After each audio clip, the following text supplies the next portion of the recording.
ஆச்சி மசாலா. எந்த சமையலும் ருசி தேடும் ரகசியம் 20 ரூபாய். ஹாலிடேஸ்னாலே அது நம்ம GT Holidays தான். GT Holidays, South India's #1 travel brand. You know you are special when you're with GT Holidays. Tamil Nadu முதலமைச்சர் எதுவுமே வாயை திறக்கவே இல்லை, எப்போதுமே வாயை திறக்கிறது இல்லை. ப்ரிப்பேர்டு ஸ்பீச்சுக்கு மட்டும்தான் அவர் வந்து மேடையில் போயிட்டு ஆடியோ லான்ச் அப்போ பேசுகிற மாதிரி பேசுகிறாரு தவிர இந்த மாதிரி விமர்சனத்துக்கு தான் அவர் பதில் சொல்கிறாரு. எதை பேசணும், எப்போ பேசணும், எப்படி பேசணுங்கிறது எனக்கு தெரியும். அதெல்லாம் சினிமா டைலாக் சார். ஒரு சுதந்திரம் பெற்று 75 ஆண்டுகள் ஆயிடுச்சு. 75 ஆண்டு காலமும் பெரியார் தெருல அதே இடத்துல தான் இருக்குது. ஆனால் பெரியார் தெருவோட இரு வாயிலையும் பேரிகார்டை போட்டு இழுத்து மூணது யார்? இன் கேட் அவுட் கேட் 2 கேட்டை இழுத்து மூடிட்டாங்க சார் காவல்துறை. 2 கதையும் இழுத்து மூடிங்களே, நீங்கள் தான் வந்து பெரியார் கொள்கையை வந்து பின்பற்றுறவங்களா? என்ன அப்படி என்ன ஒரு நீட்டு தேர்வுக்கான ஒரு பிரச்சாரத்துக்கு போகிறாங்க, திராவிட கழக மாணவர் அணி போகுது, அது தடுத்து நிறுத்தல நீங்கள் என்ன சாதிக்க போறீங்க? தாவேக அரசு என்பது ஊதி பெருக்கப்பட்ட ஒரு பலூன். இந்த ஊதி பெருக்கப்பட்ட ஒரு பலூன்ல எங்கேயாவது ஒரு குண்டூசி குத்துனா அப்படியே காற்று உடஞ்சது இல்லாமல் போய் ஒன்றும் இல்லாமல் போயிடும், புஷ்ஷுன்னு போயிடும். அந்த பலூன் உடஞ்சிடக்கூடாதுன்னு பொத்தி பாதுகாக்கிறாங்க. இடதுசாரிகள் நக்சல்னு சொல்றது, இந்த மாதிரியான பல விஷயங்களை பாஜக முன்னெடுக்குதுன்னா அதை எப்படி முற்போக்கு பேசக்கூடிய விஜய் ஏன் முன்னெடுக்கிறாரு? விஜய் எங்க சார் முற்போக்கு பேசுறாரு? நீங்க தான் சொல்றீங்க விஜய் முற்போக்கு பேசுறாரு. அவருக்கு முற்போக்குனா முதல்ல என்னன்னு தெரியுமானே தெரியல. ஆனா திமுக பீரியட்லயும் திறக்கல. திமுக எதையுமே சரியா செய்யலன்னு தானே சார் நீங்க ஆட்சிக்கு வந்திருக்கீங்க. அப்போ நீங்க அதை செய்ய மாட்டேன்னு சொன்னா எதுக்கு நீங்க வந்து Y people are in power? அந்த 3 அமைப்புகளுக்குமே இன்னைக்கு தாவேக இடையூறாக இருக்கிறதுங்கிற ஒரு புள்ளியில் அதான் இவங்க என்ன பண்றாங்க, ஒரு கல்ட் கல்ச்சரை வந்து கொண்டு வந்துட்டாங்க. அதாவது ஒரு ரசிக மனப்பான்மையில தமிழ்நாடு இளைஞர்களை கொண்டு வரும்னு நினைக்கிறாங்க. அவன் போராட தானே செய்வான். எல்லாருமே வந்து லூஸ் மாதிரி, ரீல்ஸ் போடுற கும்பல் மாதிரி. நக்கீர நேயர்களுக்கு வணக்கம். நம்முடன் இணைந்திருக்கும் சிறப்பு விருந்தினர் சென்னை உயர்நீதிமன்ற வழக்கறிஞர் திரு துரையருண். வணக்கம் சார். சார், சமீபத்தில் தாவேக அரசு இடதுசாரிகளை ஒடுக்குகிறதா, திராவிடர் கழகத்தை ஒடுக்க முயற்சிக்கிறதா அப்படின்னு பல விவாதங்கள் போயிட்டுருக்கு. ஏன்னா நீட் தொடர்பாக ஒரு போராட்டத்தில் ஈடுபட போகிறோம் அப்படின்னு திராவிடர் கழகம் அந்த திடலில் வந்து ஏகப்பட்ட பேர் வந்து குவிக்கப்படுறாங்க போலீஸார். அதே மாதிரி இடதுசாரிகளை கணக்கெடுக்கிற பணிகளும் நடக்குது. இன்னொரு புறம் இடதுசாரி மாணவர்கள் யாரோட தொடர்பில் இருக்காங்க, காக்ரோச் ஜனதா பார்ட்டியோட போராட்டத்தில் இருக்கிறாங்களா, அல்லது இடதுசாரி மாணவ அமைப்புகள் தாண்டி வேற யாரோட தொடர்பில் இருக்காங்களா அப்படின்னு பல விஷயங்களை தாவேக அரசு கணக்கெடுக்குது. அப்புறம் மறுபடியும் அந்த சர்க்குலர் எல்லாம் வித்ட்ரா பண்ணுறாங்க. ஆனாலும் இதற்கு பின்னாடியில் ஏதோ ஒன்று நடக்குது அப்படின்னு பலரும் சந்தேகிக்கிறாங்க. என்ன நடக்கிறதாக நீங்கள் நினைக்கிறீங்க? முதலமைச்சர் விஜய் பொறுப்பு இருக்கிறப்ப என்ன சொன்னார்னா, நான் மட்டும்தான் பவர் சென்டர் அப்படின்னு சொன்னார், வேற யாருமே கிடையாது அப்படின்னு சொன்னார். ஆனால் இப்போ நடக்கிற சம்பவங்கள்லாம் பார்த்தா வேற யாரும் இந்த அரசை இயக்கிக்கிட்டு இருக்காங்களோ, இது உண்மையிலேயே ஒரு பொம்மை அரசாங்கம் போல் இருக்குதோ அப்படின்னு சொல்லிட்டு மக்கள் கேள்வி கேட்குறாங்க. நம்ம கேட்கல இந்த கேள்வியை, நானோ நீங்களோ வேற யாரும் கேட்கல, பொதுவான மக்களே கேள்வி கேட்குறாங்க. ஏன்னா இவங்க வந்து ரிஹர்சல் பார்க்குற மாதிரி எப்போதுமே வந்து திரைப்பட நடிகர்கள் வந்து ரிஹர்சல் பார்த்துட்டு அதுக்கப்புறம் தான் அவங்க காட்சி கேமரா முன்னாடி வந்து நிற்பாங்க. அதே மாதிரி தான் இவங்க நடக்குது, இந்த சம்பவங்கள்லாம் நடக்குதோ அப்படின்ற ஒரு ஐயப்பாடு இருக்குது. என்னென்னா ஒவ்வொரு முறையும் ஒரு செய்தியை அவங்க வந்து வெளியிடுறாங்க, அதுக்கப்புறம் பின்வாங்குறாங்க. காவிரியில் மேகதாதுவில் வந்து அணை கட்டக்கூடாதுன்னு சொல்லி தமிழ்நாட்டு மக்கள் தொடர்ச்சியாக போராடிக்கிட்டு இருக்காங்க. ஏற்கனவே பல்வேறு கொடுக்க வேண்டிய அந்த ஜூனுக்கு, ஜூலைக்கு, ஆகஸ்ட்டு ஒவ்வொரு மாதங்களுக்கும் காவிரி நடுவர் மன்றம் தீர்ப்பு கொடுத்து அதை உச்சநீதிமன்றம் உறுதி செய்து அப்போது கூட வந்து கர்நாடக அரசு தண்ணீர் தர மறுக்குது. இந்த சூழலில் மேகதாதுவில் அணை கட்டிட்டால் இந்த காவிரி டெல்டாவே பாலைவனம் ஆகிடும்ன்ற சூழல் இருக்கிற போது இந்த இதெல்லாம் வந்து பிரச்சனையெல்லாம் முடிஞ்சு பேச்சுவார்த்தையெல்லாம் வந்து சாதகமாக இல்லாத போது தான் வந்து நீதிமன்றத்தை நடுறாங்க. நீதிமன்றம் நடுவர் மன்றத்தை அமைக்குது, நடுவர் மன்றம் தீர்ப்பு சொல்லுது. தீர்ப்பில் தமிழ்நாட்டுக்கான உரிமைகள் பெற்று கொடுத்தாச்சு, உச்சநீதிமன்றம் உறுதி செஞ்சிருச்சு. இதுக்கடையில் இவர் வந்து பேச்சுவார்த்தைக்கு போகிறான்னு சொல்கிறார். இதை சொன்னது வந்து முதலமைச்சர் சொன்னாரானா? இல்லை, சொன்னது வந்து கர்நாடக முதலமைச்சர் சொல்கிறார். ஆனால் அதுக்கு மாறாக வந்து அவரே வந்து இவரை வர சொன்னு சொல்கிறாரு, அவரே வர சொல்லணும்னு சொல்லி நான் வர வேணான்னு சொல்லிட்டேன்னு சொல்கிறாரு. இப்போ இந்த முதலமைச்சர் எந்த அளவுக்கு ஆக்டிவாக இருக்கார், கர்நாடக முதலமைச்சர் எந்த அளவுக்கு ஆக்டிவாக இருக்கார். கர்நாடகா முதலமைச்சர் காவிரி பிரச்சனையில் அவர் முடிவெடுத்து சொல்கிறாரு, இதை தான் வந்து தமிழ்நாடு முதலமைச்சர் செய்ய போகிறாருன்னு. ஆனால் தமிழ்நாடு முதலமைச்சருக்கு அது ஏற்கனவே அனுபவம் இல்லைன்னு சொன்னாங்க பார்த்தீங்களா. அதில் வந்து இந்த அப்பட்டமாக இந்த என்ன சிறுபிள்ளை வெள்ளாமல் வீடு வந்து சேராதுன்னு சொல்லுவாங்கள்ல, அது மாதிரி தான் அந்த இப்போ சம்பவம் நடந்துருச்சு. அது கடைசி வரைக்கும் அவங்க அடுத்த கட்டத்துக்கு போகிறாங்க. அதாவது நதிநீர் பங்கீடை தாண்டி நம்ம நதிநீர் ஒத்துழைப்பு அப்படின்னு இதில் நம்ம அணுகலாம் அப்படின்னு கர்நாடக முதல்வர் நேற்று கூட சொல்லியிருக்காரு. அது அவங்க தானே இதை செய்யணும். ஏங்க நம்ம வந்து கேட்குற இடத்துல இருக்கோம், கொடுக்குற இடத்துல இருக்கவங்க தான் ஒத்துழைப்பு கொடுக்கணுமே தவிர நம்ம என்னத்தை நம்மள்ட்ட ஒன்றுமே இல்லையே. We are armless. நம்ம வந்து கையில் நிராயுத பாணியாக இருக்கிறோம். நம்மகிட்ட என்ன தண்ணியாக இருக்குது, தண்ணி வச்சு நம்ம கொடுக்க மறுக்கிறதுக்கு? கொடுக்க வேண்டிய இடத்துல அவங்க இருக்காங்க. நீ வந்து அது வந்து லோவர் ரீபேரியன் ஸ்டேட்ஸ்ன்னு சொல்லிட்டு இருக்கு. அது வந்து அப்பர் ரீபேரியன் ஸ்டேட்ஸ், கீழ்ப்பாசன பகுதி மாநிலங்களுக்கு வந்து பெறுவதற்கான உரிமை இருக்குது. ஆனால் கொடுக்குற இடத்துல நம்ம இல்லையே. ஆக இது வந்து இந்திய ஒன்றிய அரசுகளின் கட்டுப்பாட்டு கீழே வந்ததுன்னா பரவாயில்ல. ஆனால் இங்கே வந்து மாநில அரசுகளோட கட்டுப்பாட்டில் தான் வந்து எல்லா அணைகளுமே இருக்குது. இப்போ நிலக்கரி வந்து இது நெய்வேலி நிலக்கரி சுரங்க அந்த நிறுவனம் வந்து யார்கிட்ட கட்டுப்பாட்டில் இருக்குன்னா இந்திய ஒன்றிய அரசோட கட்டுப்பாட்டில் இருக்குது. அதனால் வந்து தமிழ்நாடு அரசுகளில் போய் நம்ம வந்து போராட்டம் கூட பண்ணாலும் அவன் அரசு தான் பண்ணுவான். ஆனால் அதை தடுத்து நிறுத்த முடியாது. கரண்ட் அங்கே போகிறது, மின்சாரம் கர்நாடகாவுக்கு போகிறது தடுத்து நிறுத்த முடியாது. ஆனால் தண்ணீரை அணைகளை பாதுகாக்கக்கூடிய வேலையை வந்து மாநில அரசுகள் வச்சிருக்கிறது காரணமாக தான் கர்நாடக அரசு அப்படி செய்யுது. இல்லை என்ன சொல்ல வரோம்னா பார்த்தீங்கன்னா, அந்த பிரச்சனையில் தமிழ்நாடு முதலமைச்சர் எதுவுமே வாயை திறக்கவே இல்லை. எப்போதுமே வாயை திறக்கிறது இல்லை. அந்த அது பேர் என்ன, ப்ரிப்பேர்டு ஸ்பீச்சுக்கு மட்டும்தான் அவர் வந்து மேடையில் போயிட்டு ஆடியோ லான்ச் அப்போ பேசுகிற மாதிரி பேசுகிறாரே தவிர, இந்த மாதிரி விமர்சனத்துக்கு தான் அவர் பதில் சொல்கிறாரு. எதை பேசணும், எப்போ பேசணும், எப்படி பேசணுங்கிறது எனக்கு தெரியும். அதெல்லாம் சினிமா டைலாக் சார். பொது வாழ்க்கைக்கு ப்ராக்டிக்கலாக அதெல்லாம் வந்து செல்லுபடி ஆகுமா? இல்லை, அப்படி பேசுனதுனால தான் மக்கள் என்ன கூட்டம் சட்டமன்றத்தில் உட்கார வச்சுருக்காங்க. உட்கார வச்சு தான் உங்களுக்கு சும்மா உட்கார வைக்கிறதுக்காக பார்த்தாங்க. எல்லாரும் அவங்க பேசிகிட்டு இருப்பாங்க, அமைச்சர்லாம் பேசுவாங்க, நீங்கள் வெடியை பார்த்துட்டு இல்லை. என்னங்க நியாயம் இது? இதெல்லாம் வந்து மக்கள் ஏற்றுக்க மாட்டாங்கல்ல. இது எல்லாருமே நம்ம கேட்கல, மக்களே கேட்குறாங்கல்ல. நீங்கள் என்ன இப்படி இப்போ அமைதியாகவே இருக்கிறதுக்கு வந்து பேர் முதலமைச்சரா அப்படின்னு சொல்லிட்டு, நீங்கள் ஜெயலலிதா அம்மாவுக்கு வந்து தமிழ் தெரியாதுன்னு ஒரு காலத்தில் விமர்சனம் இருந்துச்சு.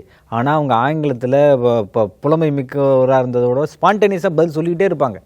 மினி பஸ்ன்னு சொன்னபோது வந்து it's not be called as mini bus, it's a small bus அப்படின்னு சொன்னாங்க. Should be called as small பஸ்ன்னு சொன்னாங்க.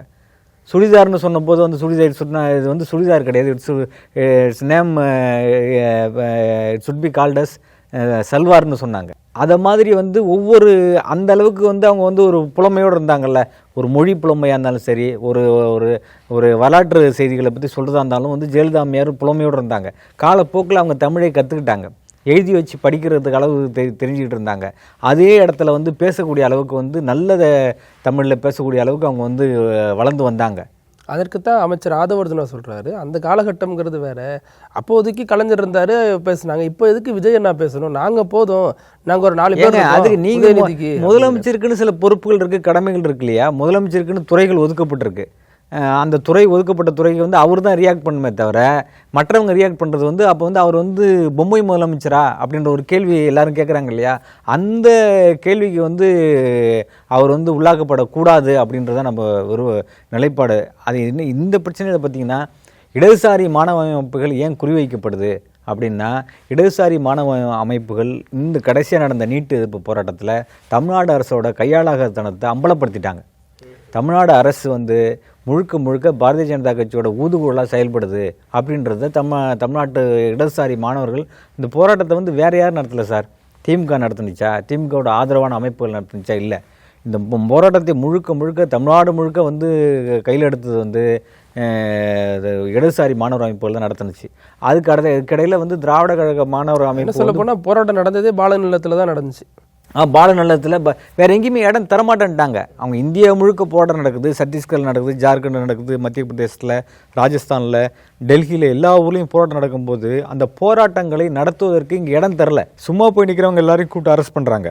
இது வந்து சர்வாதிகாரத்தனமாக இருக்குது அப்படின்னு சொல்லிட்டு அப்போவே எஸ்எஃப்ஐ, ஏஎஸ்எஃப் மாணவர்கள் எல்லாம் போராட்டம் பண்ணாங்க, இந்த கண்டிச்சாங்க, அறிக்கை விட்டாங்க. அதுக்கப்புறம் வேறு எந்த இடமே இல்லாத போது தான் பாலநலத்தை அவங்க தந்தாங்க. இப்போ என்னென்னா, அகாடமிக்காக அவங்க மேலே வந்து ரெஸ்ட்ரிக்ஷன் கொடுக்கலாம். அகாடமிக்காக வந்து நீங்கள் வந்து கல்வி சார்ந்த வந்து இது மாதிரியான விதிகளை கடைபிடிக்கலான்னு சொல்லலாம். ஆனால் நீங்கள் வந்து ஒரு பிளாங்கெட்டாக ஒரு ரெஸ்ட்ரிக்ஷன் அவங்க மேலே இம்போஸ் பண்ணுறது தவறு அப்படின்னு சொல்கிறாங்க. என்ன கல்வியாளர்கள் என்ன சொல்லியிருக்காங்கன்னா, educational institution should maintain academic discipline but should not impose a blanket restriction on students participation in peaceful and lawful ப்ரொட்டஸ்ட்னு சொல்கிறாங்க. அவங்களுக்கு வந்து they have right to lawfully participate in protest for the public cause அப்படின்னு இருக்கான். அப்படி அந்த காலத்துலேருந்து போராட்டம். அருண் ஜேட்லி எங்கேருந்து வந்தார்? ஸ்டூடெண்ட் மூவ்மெண்ட்லேருந்து தானே வந்தார். நிதின் கட்கரி எங்கேருந்து வந்தார்? ஸ்டூடெண்ட் மூவ்மெண்ட்லேருந்து தானே வந்தார். பியூஷ் கோயல்லாம் எங்கேருந்து வந்தாங்க? அவங்க காலேஜ் படிக்கும்போது அவங்க எல்லாமே படித்தது எல்லாமே கிறிஸ்டின் காலேஜ். அந்த கிறிஸ்டின் காலேஜ்லேயும் வந்து ஸ்டூடெண்ட் மூவ்மெண்ட்டில் இருந்தாங்கல்ல.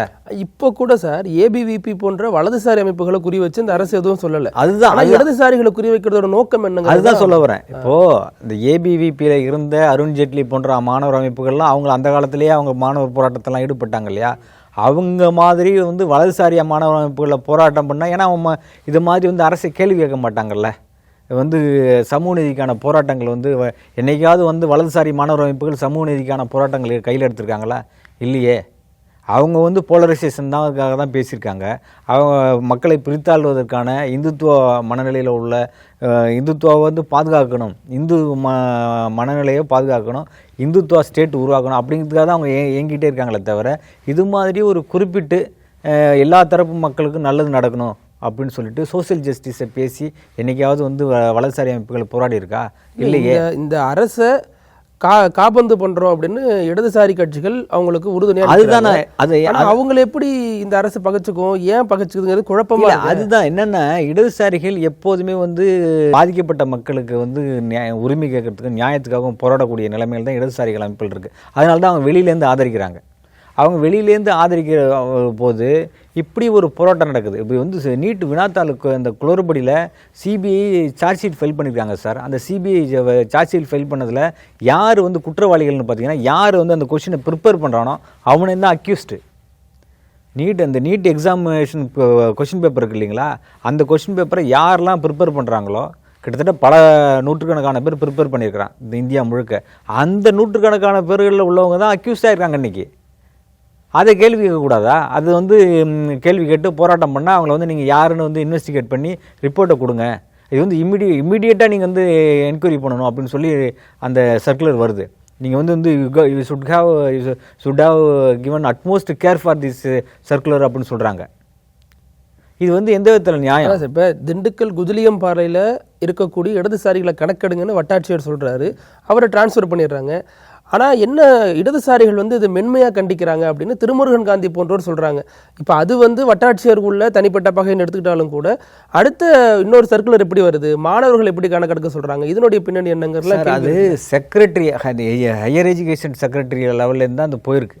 சரிங்களா? அது இன்னும் சொல்ல போனால் தலைமைச் செயலாளரே உத்தரவு போட்டிருக்காருலாம் இடதுசாரிகள் முன்வையில். இது இந்த மாதிரி வந்து இந்த உள்துறை அமைச்சகத்திலேருந்து, தலைமைச் செயலகத்திலேருந்து, சீஃப் செக்ரட்டரியிலேருந்து, எஜுகேஷன் செக்ரட்டரியிலேருந்து, இவங்க வந்து காவல்துறை, டிஜிபி இவங்களோடலாம் வந்து கலந்து பேசி ஒரு மீட்டிங் நடக்காமல் இப்படியே நடந்திருக்குமா அப்படின்னு வந்து எதிர்பார்க்கவே முடியாது.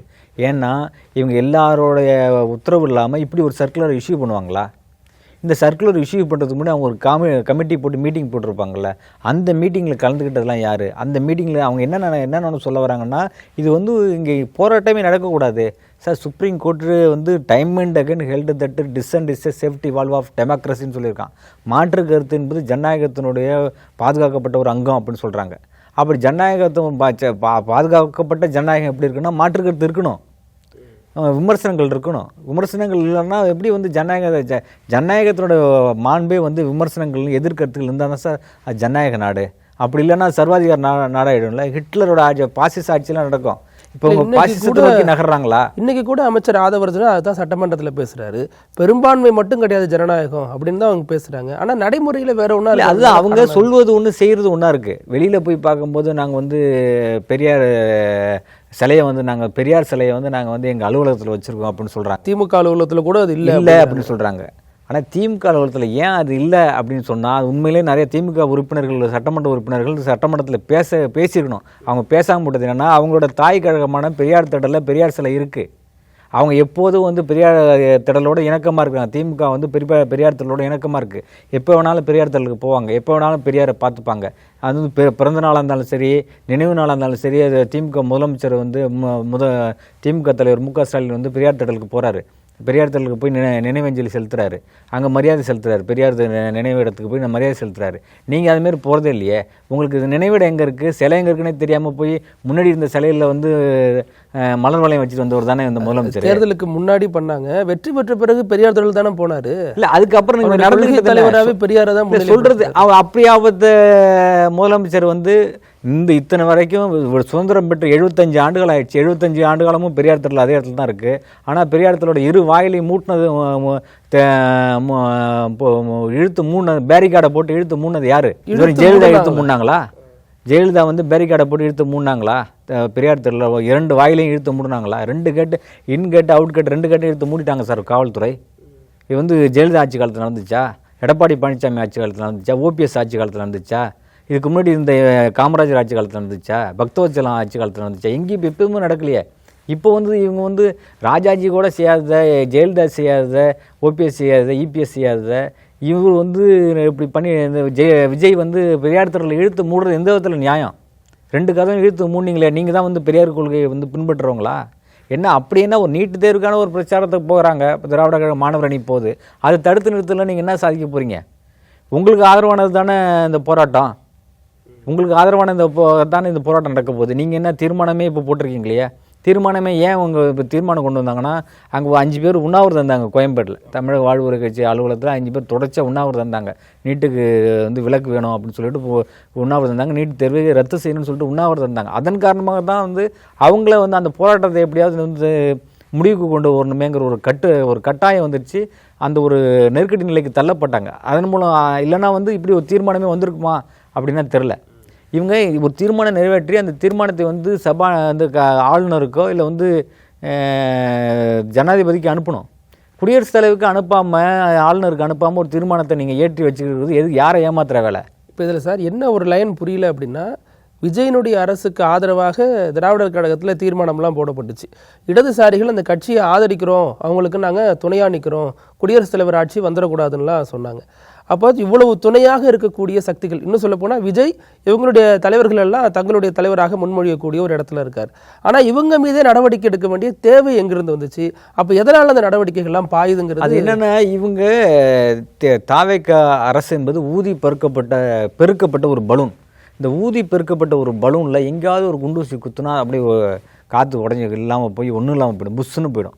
இந்த பலூனில் வந்து காற்று இல்லைனா பலூனே இல்லைல்ல, அந்த பலூன் உடஞ்சிடக்கூடாதுன்னு பொத்தி பாதுகாக்கிறாங்க. இது எங்கே எப்பயாவது உடையதான் போகுது. இப்போ நீட் தேர்வு பிரச்சனையிலேயே வந்து எதிரான போராட்ட பிரச்சனையிலே வந்து உடஞ்சி போச்சு. ஏன்னா தாக்குறாங்கன்னு நீங்கள் விமர்சனம் பண்ணாலும் இந்த போராட்டத்தை முடிச்சு வச்சதே அமைச்சர் ராஜ்மோகன் தானே. போயிட்டு கடைசி நாளில் போய் பார்த்தாரு, பேசினாரு, ஆதரவு கொடுத்தாரு. அது எப்போ சார் நடந்தது? அங்கே வந்து அவங்க வந்து இவரை வந்து தர்மேந்திர பிரதானை வந்து பதவி விலகுன்னு சொல்லி இந்திய அரசு வந்து பதவி விலக வச்சதுக்கு அப்புறம் அவங்க வராங்க. ஏன்னா அந்த இடத்த வேறு யாரும் வந்து கைப்பற்றிடக்கூடாது அப்படின்றதுனால அங்கே வராங்க. அதுக்கு முன்னாடியில் அவங்க வரல. இந்த போராட்டம் முடிவுக்கு வந்துடுச்சு. இந்தியா முழுக்க வந்து ஒரு வெற்றி கொண்டாட்டமாக மாற்றுறாங்க. அந்த நேரத்தில் தான் அவர் வராரு. ஏன்னா அதுக்கப்புறமா அவங்க வரலன்னா அவங்க வந்து முகத்திரை கிழிஞ்சிரும், ஏற்கனவே கிழிஞ்சு தான் போயிடுச்சு.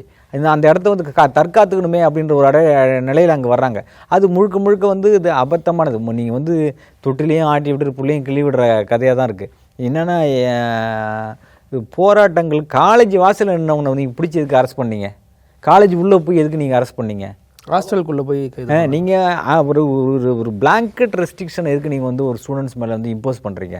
இல்லை சார், வெளிப்படையாக கேட்கலன்னா இந்த மாதிரியான நடவடிக்கைகளில் கடந்த காலங்கள் எடுத்தது பாஜகவாக இருக்குது. இந்த மாதிரி இடதுசாரிகள் வந்து வளர்ந்துடக்கூடாது, இடதுசாரிகள் நக்சல்னு சொல்கிறது, இந்த மாதிரியான பல விஷயங்களை பாஜக முன்னெடுக்குதுன்னா அதை எப்படி முற்போக்கு பேசக்கூடிய விஜய் ஏன் முன்னெடுக்கிறாரு? விஜய் எங்கே சார் முற்போக்கு பேசுனார்? நீங்கள் தான் சொல்கிறீங்க விஜய் முற்போக்கு பேசுனார். அவருக்கு முற்போக்குனா முதல்ல என்னன்னு தெரியுமானே தெரியல. பெரியார் இருக்காரு, அண்ணாவை ஏத்துக்கிறாரு, காமராஜர் சார் அப்படியே பெரியாரை வச்சிருக்கிறவர் தான் பெரியார் தெருல இழுத்து மூடிட்டாருன்னு சொல்றேன். இப்போ பெரியார் தோடல இரு வாயில்களையும் இழுத்து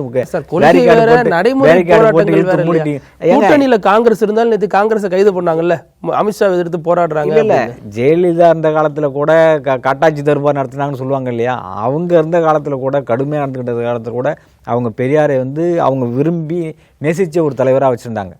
எனக்கு வந்து அவர் ஒரு ரோல் மாடல்னு சொன்னாங்க. பெண்கள் முன்னேற்றத்துக்காக பெரியார் போராடி இருக்காரு, அதனால நான் வந்து அவரை வந்து நான் மதிக்கிறேன் அப்படின்னு சொன்னாங்க. சட்டமன்றத்திலேயே பேசியிருக்காங்க அந்த இப்போ முன்னாள் முதலமைச்சர் ஜெயலலிதா. ஆனால் அந்த மாதிரி இவருக்கு என்னன்னே தெரியலையே சார், என்ன பண்ணியிருக்காருன்னு தெரியலையே. நீங்கள் ஒரு விஷயம் என்னன்னா, ஒருத்தவங்க முடக்குன்னு நினைக்கிறீங்கல்ல, அவ்வளோ காவல்துறை உள்ளே குமிச்சதோடு இல்லாமல் அந்த இருக்கு வயல்களையும் மூடி அதன் மூலம் நீங்கள் என்ன சாதிக்க போகிறாங்க? அவங்க ஒரு போராட்டத்தை வந்து நீங்கள் வந்து தடுத்து போராட்டத்தை வந்து எத்தனை நாள் நீங்கள் தடுத்து வச்சுருக்க முடியும்? அவங்களுக்கு போகிற ஆர்டிகல் 19(1)A வந்து அரசியல் அமைப்பு சட்டம் வழங்கி இருக்கிற உரிமை. யார் இப்போ இவ்வளோ நடக்குது நீங்கள் சொல்கிறீங்க, இடதுசாரிகளை முடக்கிறாங்க, பெரியார் கழகத்தை போட்டு மூடுறாங்க, திராவிடர் கழகத்தை எல்லாம் சொல்கிறீங்க. ஆனாலும் இது நாள் வரைக்கும் இந்த அமைப்புகளை ஆதரித்து அல்லது இந்த அமைப்புகளில் இருந்தவங்க குறிப்பாக திமுக, விசிக, இடதுசாரிகள், மதிமுக இவங்கெல்லாம் பெரிய அளவில் அதை கண்டித்து ஒரு போராட்டத்தை எடுக்கலையே சார். அப்போ என்ன தான் நடக்குது? அதாவது என்னென்னா அவங்களுக்கு வந்து மதிமுக பற்றி பேசுறதுக்கு ஒன்றுமே இல்லை. இல்லை விசிகலாம் 3 குழல் துப்பாக்கின்னு சொன்னாங்க. திமுக, விசிக, திராவிட அவங்க ஆட்சி அதிகாரத்தில் பங்கு இருக்கிறதுனால எதையுமே பேச மறுக்கிறாங்க. இவ்வளோ ஒரு நெருக்கடியான சூழலில் வந்து மக்கள் இருக்கிற பொழுதும் கூட அதை பற்றி பேசாமல் இருக்கிறது வந்து எந்த விதத்தில் நியாயம் அப்படின்னு தெரியல. இது அவங்களோட பார்வைக்கு நம்ம திருமாவளவன் இதை கண்டிச்சாரே ஒழிஞ்சு பெரிய அளவில் அவங்களுடைய வழக்கமான கண்டிப்பு இல்லைங்கிறது தான். அதான் வழக்கமாக அவங்க வந்து எந்த அளவுக்கு வந்து ஒரு வீரியத்தோடு கண்டிப்பாங்களோ, ஒரு ஆக்கப்பூர்வமான வந்து எதிர்ப்பு இருக்கணும் இல்லையா, அந்த எதிர்ப்பு இல்லை. ஆனால் இந்த விஷயத்தில் வந்து இப்போது வந்து இடதுசாரி அமைப்புகளை, இடதுசாரி மாணவர் அமைப்புகளை வந்து அவங்க குறி வச்சது அவங்கள வந்து கண்காணிக்கணும், யாரும் வந்து இந்த பார்ட்டிசிபேட்டில் எந்த ப்ரொட்டஸ்ட்லையும் பார்ட்டிசிபேட் பண்ணக்கூடாது, they must be prevent to participate இந்த ப்ரொட்டஸ்ட்லாம் சொன்னாங்க, ப்ரிவென்ட் ஃப்ரம் த ப்ரொட்டஸ்ட்லாம் சொன்னாங்க. ஆனால் என்ன ஆயிடுச்சுன்னா அதோடு மட்டும்தான் பரவாயில்ல, கட்சிக்காரங்களையும் போய் வந்து ஆய்வு பண்ணுறாங்க, கட்சிக்காரங்களையும் வேவு பார்க்குறாங்க. இதில் எந்த விதத்தில் நியாயம் இல்லை சார். இப்போ சமீபத்தில் கூட அமைச்சர் வன்னியரசுக்கும் மதுரையிலிருந்து போன பாரதிதாசன் அங்கே மலேசியாவில் படிக்கக்கூடிய ஆராய்ச்சி மாணவருக்கும் இடையிலான அந்த வாத பிரதிவாதங்கள் பார்த்துருக்கலாம். அமைச்சர் வன்னியரசு சொல்கிறாரு அந்த மாணவர் வந்து தொகை கூடுதலாக பெறுறதுக்காக என்னென்னமோ பேசுகிறாரு, ஊடகங்களில் பேசுகிறாருன்னு. அந்த மாணவர் சொல்கிறாரு, நீங்கள் என்ன மாதிரி ஒடுக்கப்பட்ட சமூகத்திலேருந்து வந்தவர் தானே, இப்படி பேசுகிறீங்களே, வரலாறு உங்களை மன்னிக்காது வன்னியரசன்னா அப்படின்னு அவர் பதிவு போடுறாரு. இதில் தலித் எந்த பக்கத்தில் நின்று நம்ம அதை பார்க்க வேண்டியதாக இருக்குது. ஏன்னா அமைச்சரும் ஒரு கஷ்டப்பட்ட பின்னணியிலேருந்து போயிட்டு அமைச்சராக இருக்காரு, அந்த மாணவரும் கஷ்டப்பட்ட பின்னணியிலேருந்து போயிட்டு ஆராய்ச்சி மாணவராக இருக்காரு. இதில் யார் சொல்கிறது உண்மை நம்ம எடுத்துக்கிறது இல்லை. அமைச்சருக்கு வந்து இப்போ உள்ள நிலைமை தான் நம்ம பார்க்கணும். அந்த பையன்தான் வந்து பாதிப்புள்ள இருக்கு. அவன் இங்கே உள்ள தமிழ்நாட்டில் உள்ள மாணவன் இல்லை, வெளிநாட்டில் போய் படிக்கிறாங்க. வெளிநாடுகளில் படிக்கிறதுன்றது பல பேரோட கனவாக இருக்குது. அதுக்கு வந்து அந்த கனவு சிதையக்கூடாது என்பதற்காக தான் அயலக கல்வி திட்டம் வந்து உருவாக்கப்பட்டது திமுக அரசால். அந்த திட்டத்தை வந்து நடைமுறை கொண்டு வரணும். சும்மா வெறுமனே 7 அமைச்சர்களை மட்டும் நாங்கள் வச்சுருக்கோம், 8 அமைச்சர்களை வச்சுருக்கோம், 9 அமைச்சர்களை வச்சுருக்கோன்னு சொன்னால் அது வந்து செல்லுபடியாக்காது, மக்கள் ஏற்றுக்க மாட்டாங்க. நீங்கள் என்ன வந்து அவங்களுக்கு நிதி தானே சார் வேணும். இன்னொரு விஷயம் தெரியுங்களா, கனிமொழி கருணாநிதி அவர்கள் வந்து லெட்டர் எழுதியிருக்காங்க, பிரிட்டிஷ் கவர்மெண்ட்டுக்கு லெட்டர் எழுதியிருக்காங்க. அந்த இலங்கை இங்கிலாந்து தூதரகத்துக்கு, பிரிட்டன் எம்பசிக்கு லெட்டர் எழுதியிருக்காங்க. என்னன்னு பார்த்தீங்கன்னா, அங்கே உள்ள அரசு வந்து இவங்க கொடுக்குற நிதியை வந்து அக்செப்ட் பண்ணிக்க மாட்டாங்க. ஆமாம், மத்திய அரசுகிட்டேருந்து வாங்கிட்டு வாங்க, தமிழக அரசு நிதியை ஏற்றுக்க மாட்டேன்னு சொல்கிறாங்க. அதனால வந்து இவங்க இந்த தமிழ்நாடு அரசு வந்து இந்தியன் கவர்மெண்ட் மூலமாக அவங்கள்ட்ட பேச்சுவார்த்தை நடத்துங்க, பிரிட்டிஷ் கவர்மெண்ட் இங்கிலாந்து அரசுக்கிட்ட பேச்சுவார்த்தை நடத்துங்க, பேச்சுவார்த்தை நடத்தி இந்த கொடுக்குற தமிழ்நாடு அரசு கொடுக்குற பணத்தை வந்து நிதியை வந்து நீங்கள் வாங்கிக்குங்க அப்படின்னு சொல்கிறதுக்காக ஒரு லெட்டர் எழுதியிருக்காங்க. இந்த பிரச்சனையை கூட அமைச்சரவையில் வந்து சரியான பதில் இல்லை. இவங்க வந்து 8 அமைச்சர் வச்சுருக்கோம், 9 அமைச்சர் வச்சுருக்கோம், ஒடுக்கப்பட்ட மக்களுடைய பாதுகாவலன், பட்டியலின மக்களுடைய பாதுகாவலன், இவங்க என்னோட அண்ணன், என்னோட தம்பி, என்னோட மாமா மச்சான்லாம் பேசினார்ல முதலமைச்சர், அந்த மாமா மச்சானோட பசங்களாம் தானே போய் படிக்கிறான் வெளியில், அவங்களுக்கு நீங்கள் என்ன பாதுகாப்பு கொடுக்குறீங்க? இல்லை, இப்போ பொருளாதார ரீதியான பாதுகாப்பு இருக்குல்ல. வேங்கை வயல் விவகாரத்தில் பாதிக்கப்பட்டவரே குற்றவாளி ஆக்குறீங்களா அப்படிங்கிற ஒரு விமர்சனத்தை வச்சதே விசிகா, அது கூட்டணியில் இருந்தாலும் இப்போ அதே விமர்சனம் நோக்கி அந்த பையன் வைக்கிறாரு. இப்போ அதுதான் சொல்ல வரேன். என்னன்னா, அந்த பையன் வந்து நீங்கள் ஒன்று வந்து காசை கொடுங்க, அவனுக்கு தேவைப்படுற நிதியை கொடுங்க, இப்படி இல்லைன்னா அதுக்கான வழியை உருவாக்குங்க. அதை விட்டுட்டு மாணவர்களை வந்து இதுமாரி வந்து குற்றவாளியாக்குறது, அவர் வந்து தனிப்பட்ட காரணங்களுக்காக பேசுறது, அரசியலுக்காக பேசுகிறாருன்னு சொல்கிறது, அதெல்லாம் மக்கள் வந்து ரசிக்க மாட்டாங்க, மக்கள் அதை விரும்ப மாட்டாங்க. அதன் மூலமாக இவங்க அம்பலப்பட்டு தான் போவாங்களே தவிர அந்த மாணவனுக்கான தீர்வு என்னவோ அதை தான் கொடுக்கணுமே தவிர இது மாதிரி வாத பிரதிவாதங்கள் தேவையில்லாதது. இல்லை சார், இப்போ இன்னமும் சேலம் முதியத்தூரில் அம்பேத்கர் சிலையை திறக்க முடியல, கால் மீது கால் போட்டு உட்காந்துருக்காரு அப்படிங்கிற காரணம் சொல்லி உங்களை இன்னொன்று சிலையை திறக்க முடியல. அமைச்சராக வன்னியரசு இருக்கார், சமூக நீதித்துறை அமைச்சராக, அவராலையும் திறக்க முடியல. இன்னொரு புறம் திண்டுக்கல் அரசு பள்ளியில் ஒரு குடிநீர் தொட்டியில் மலம் கலக்கப்பட்டுச்சு, அதை எதிர்த்து இந்த கட்சிகள் எதுவுமே வாய் திறக்கல. அப்போ இதையெல்லாம் நம்ம எப்படி பார்க்கறது? வேங்கைவேலுக்கு ஒரு நீதி, திண்டுக்கலுக்கு ஒரு நீதி. ஆட்சி அதிகாரத்தில் இருக்கிறதுனால இல்லை, பல விஷயங்களில் வந்து அப்படியே அமைதியாக அவங்க கடந்து போகிறாங்க. அதை மக்கள் ஏற்றுப்பாங்களான்னா அது வந்து பெரிய விவாதத்துக்கு உட்பட்டது. மக்கள் அதை ஏற்றுப்பாங்கன்னா எப்படி ஏற்றுப்பாங்க? நீங்கள் ஆட்சி அதிகாரத்தில் இல்லாதப்போ வந்து ஒரு பிரச்சனைக்கு எப்படி குரல் கொடுக்குறீங்க? ஆட்சி அதிகாரத்தில் இருக்கும்போது அந்த பிரச்சனையை வந்து கண்டும் காணாமல் போகிறத வந்து மக்கள் அதை ஏற்றுப்பாங்களா? ஏற்றுக்க மாட்டாங்கள்ல. உள்ளாட்சி இப்போ நீங்கள் அந்த சேலத்தில் ஏன் சிலை திறக்காமல் இருக்கப்படுதுன்னு சொன்னீங்க இல்லையா, அது ஏன் காரணம்னா உள்ளாட்சி தேர்தல் இருக்குது, எல்லா தரப்பு மக்களோட வாக்கு அவங்களுக்கு வேணும், அதனால அமைதி கேட்குறாங்களே தவிர வேற ஒன்றும் இல்லை. ஆனால் திமுக பீரியட்லையும் திறக்கலை, அப்போ இதிலும் திறக்கலைன்னா எல்லா அரசுகளும் ஒரே மாதிரி வந்து இப்போ இந்த அரசு வந்து திமுக எதையுமே சரியாக செய்யலைன்னு தானே சார் நீங்கள் ஆட்சிக்கு வந்திருக்கீங்க. அப்போ நீங்கள் அதை செய்ய மாட்டேன்னு சொன்னால் அப்போ எதுக்கு நீங்கள் வந்து Y people are in power அப்படின்ற கேள்வி இருக்குல்ல. அதற்கான காரணம் தான் இன்னும் வினோதமாக இருக்குது. அதில் அம்பேத்கர் கால் மீது கால் போட்டு உட்காந்துருக்காரு, அது இன்னொரு சமூகத்தை சேர்ந்தவங்களுக்கு பிடிக்கல, அதனால திறக்கல அப்படிங்கிற செய்தி. அது 2000 ஆண்டுகால பிரச்சனை சார். எப்போதுமே வந்து ஒருத்தர் வந்து இந்த வந்து பல்வேறு கிரேடடு இது ஸ்டார்ட் ஆஃப் காஸ்ட் சிஸ்டம் இருக்குது இல்லையா, ஹைரார்கி ஆஃப் காஸ்ட் சிஸ்டம் இருக்குது, graded hierarchy of caste system இருக்குது. இதில் வந்து ஒவ்வொரு தனக்கு கீழே ஒரு சமூகம் இருக்கணும் அப்படின்னு நினைக்கிறது தான் ஜாதி மனப்பான்மையோடு இருக்குது. 2000 கிட்டத்தட்ட 1000 ஆண்டுகள் இந்த நாட்டு ஆண்டு வந்து எல்லா மதங்களும் ஆண்டிருக்கு. பௌத்த மதம் வந்து ஆண்டிருக்கு, இஸ்லாமிய மதம் ஆண்டிருக்கு, வெள்ளைக்காரன் 800 வருஷம் ஆண்டு இருந்தான். அப்புறம் வந்து இஸ்லாமியர்கள் 1000 வருஷம் கிட்டத்தட்ட 800 வருஷத்துக்கு மேற்பட்ட ஆண்டுகள் இருந்தாங்க. எல்லாராலையுமே வந்து இங்கே வந்து பெரிய மாற்றத்தை ஏற்படுத்த முடியல. மதம் மாற்றம் செஞ்சாங்கன்னு சொன்னாங்கல்ல. இந்திய நாட்டில் மதமாற்றம் செஞ்சுருந்தா பாதிக்கு பாதி பேர் மதமாற்றம் பண்ணப்பட்டிருக்கணும். அப்படி நடக்கவே இல்லையே. கிறிஸ்டினை எங்கே வெள்ளைக்காரன் இருந்த போதும் சரி, இந்த இஸ்லாமியர்கள் ஆண்ட போதும் சரி, பௌத்த மதமாக இந்த புத்தரால் இந்த நாடு முழுக்க பௌத்த மதம் பரவிய போதும் சரி, அசோகர் காலத்துலையும் யாருமே மதம் மாறவே இல்லை, மதம் மாற்ற முடியல. ஏன்னு கேட்டிங்கன்னா, இந்த சாதி அமைப்பு என்பது தன்னை விட தனக்கு கீழான ஒருத்தன் இருக்கணும், அதன் மூலம் நம்ம வந்து சுகம் காணணுன்ற மனநிலை இவன்ட்ட இருக்குது. அதன் அடிப்படையில் தான் இவன் வந்து அந்த மனநிலையில் இருக்கிற காரணத்தினால தனக்கு கீழான ஒரு சமூகம் இருக்குன்னு நினைக்கிறான். அந்த சமூகத்தோட பிரதிநிதியாக வந்து அம்பேத்கரை பார்க்குறான். இங்கே உள்ள சமூகத்துக்கும் அவருக்கு சம்மந்தமே இல்லை. அவர் மகாராஷ்டிராவில் பிறந்தவர், அவருக்கு இந்த சமூகத்தை சார்ந்தவங்களுக்கு சம்மந்தமே இல்லை. தமிழ்நாட்டில் உள்ள ஒரு சமூகத்தை ஒரு பிரதிநிதியாக அவரை பார்க்குறாங்க. இது என்ன காரணம்னா 2000 ஆண்டுகால பிரச்சனை. சுபாஷ் சந்திர போஸை இங்கே உள்ள ஒரு சமூகம் கொண்டாடிட்டு இருக்கிறது அதுதான். அதே மாதிரி இவங்களுக்கு வந்து இங்கே உள்ள எத்தனையோ மதங்கள் வந்து இந்த சமூகத்தில் இருந்திருந்தாலும் ஏன் வந்து இந்த ஒட்டுமொத்த இந்த இந்து சமூகத்தில் உள்ள இவ்வளோ ஜாதி அமைப்புகளை வந்து மாற்ற முடியலன்னா, ஒவ்வொரு சமூகமும் தன்னுடைய சாதியில் உள்ள பெருமிதங்களை வந்து பெருசாக நினைக்கிறான். அதில் உண்மை இல்லை. ஒரு ஏழைக்கு வந்து ஒரே சமூகத்தை சேர்ந்தவனு ஒரு காலேஜ் வச்சுருக்காங்கன்னா, அந்த சமூகத்தை சேர்ந்த ஏழைக்கு வந்து அந்த காலேஜில் வந்து சீட்டு கிடைக்குமா? அந்த சமூகத்தை வந்து இந்த சமூகத்தை சேர்ந்த ஏழைகளுக்கு வந்து அங்கே வந்து இலவச கல்வி கிடைக்குமா? அங்கே எல்லா விதமான வேலைவாய்ப்பு கிடைக்குமா? அப்படி இல்லையே சார். அப்புறம் சட்டமன்றத்தில் அமைச்சர் வன்னியரசு பேசும்பொழுது மட்டும் அதிக குறுக்கீடுகள் வருதுன்னு கடந்த காலத்திலேயே விமர்சனம் வந்துச்சு. அவர் பேசும்போது சபாநாயகர் மாதம் தான் சார் ஆயிருக்கு. சமீபத்தில் பாஜக தொடர்பாக பேச எழுந்தார், சபாநாயகர் அவர் ஆஃப் பண்ணார் அப்படிங்கிற ஒரு விமர்சனம். இப்போ இன்னைக்கு அவர் வந்து மத்திய அரசை குறை சொல்கிறாரு, பிரதமரை அமித்ஷாவை இந்த டீலிமிட்டேஷன் விவகாரத்தில் குறை சொல்கிறாரு. உடனடியாக அமைச்சர் ஆதவர்ஜுனா எழுந்து அதையெல்லாம் அவை குறிப்பிலிருந்து நீக்கும்படி கேட்டுக்கொள்கிறேன் அப்படிங்கிறாரு. அப்போ என்னதான் நடக்குது? இவர் முழுக்க இது இரட்டை வேடமான அரசு சார். இந்த அரசு என்பது வந்து இந்த பாலுக்கும் காவல் பூனைக்கும் தோழன் அப்படின்றது தான் இவங்க வந்து இந்த அரசு இருக்குது. பிஜேபியை வந்து எந்த விதத்திலும் இணக்கப்போக்கோடு நாங்கள் வந்து இருக்கிறோம் அப்படின்னு சொன்னார். இணக்கப்போக்குன்னா என்ன? நீங்கள் கொள்கை ரீதியாக இணங்கி போகிறீங்களா?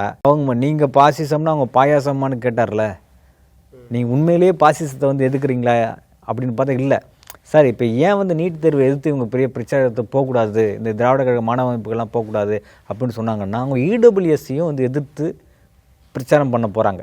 இடபிள்யூஎஸ் இதனால் என்னன்னு பார்த்தீங்கன்னா, இடபிள்யூஎஸ் வந்து மற்ற வட மாநிலங்கள்லாம் வந்து இம்ப்ளிமெண்ட் பண்ணிட்டாங்க, தமிழ்நாட்டில் இம்ப்ளிமெண்ட் பண்ணலை. இவங்க ஒரு கமிட்டியை வந்து அமைக்கிறதா ஒரு செய்தி இருந்துச்சு. தமிழ்நாடு அரசு ஒரு கமிட்டி அமைக்கிறதா ஒரு செய்தி இருந்துச்சு. அது உண்மையாக இல்லையான்றது தமிழ்நாடு அரசு தான் வந்து விளக்கணும். நமக்கு வந்து செய்வழி செய்தியாக தான் வருதே தவிர உண்மையாக இல்லையான்றதை விளக்கணும். அது என்னென்னா, அப்படி ஒரு கமிட்டி அமைச்சிட்டா என்னன்னா, இந்த அரசுக்கு வந்து இடபிள்யூஎஸை நடைமுறைப்படுத்துறதுல அவங்களுக்கு நம்பிக்கை இருக்குது. நடைமுறைப்படுத்தி ஆகணுன்ற ஒரு கொள்கை நிலைப்பாட்டோடு இருக்கும்போது தானே இடபிள்யூஎஸுக்காக அவங்க ஒரு கமிட்டி அமைப்பாங்க. அது வந்துடக்கூடாது, நடைமுறைக்கு வந்துடக்கூடாது அப்படின்றதுனால தான் அதை பற்றி யாரும் பேசிடக்கூடாதுங்கிறது தான் அந்த பிரச்சார பயணத்துக்கே வந்து தடை போடுறாங்க. இது எப்படி சரியாக இருக்கும்? இப்போ நீங்கள் சொல்கிறத பார்த்தோம்னா, தமிழ்நாட்டில் 3 முக்கிய கொள்கை பீடங்கள் அப்படின்னா பெரியார், அம்பேத்கர், மார்க்ஸ் 3 பேரையும் சொல்லுவோம். அந்த 3 அமைப்புகளுக்குமே இன்னைக்கு தாவேக்கா இடையூறாக இருக்கிறதுங்கிற ஒரு புள்ளியில் இல்லை. அதான் இவங்க என்ன பண்ணுறாங்க, ஒரு கல்ச்சரை வந்து கொண்டு வந்துட்டாங்க. அதை ஒரு ரசிக மனப்பான்மையில் தமிழ்நாடு இளைஞர்களை கொண்டு வரணும்னு நினைக்கிறாங்க. அது எல்லாருமே வந்து விஜய் வரணும், விஜய் வந்து ஒரு பெரிய ஆதர்ச நாயகனாக பார்க்கணும் அப்படின்னு நினச்சி ஏமாற்றி ஓட்டு வாங்கிட்டாங்க இல்லையா? ஓட்டு வாங்கிட்டாங்க. அதை மறுத்துக்கக்கூடாது. மக்களும் வந்து ஒரு அந்த மாற்றத்தை நோக்கி போயிட்டான். ஆனால் என்னென்னா, அதன் பிறகு இளைஞர்கள் வந்து இன்றைக்கும் வந்து சமூக உணர்வோடு அரசு செய்கிற தவறுகளுக்காக மக்களுடைய பொருளாதார வாழ்வாதார கல்வி உரிமைக்காக போராடக்கூடிய இளைஞர்கள் இருக்கான்ல, அவன் போராட தானே செய்வான். எல்லாருமே வந்து லூஸ் மாதிரி ரீல்ஸ் போடுற கும்பல் மனநிலையில், ரசிக மனநிலையில் உங்கள் பின்னாடியே வரமாட்டான்ல.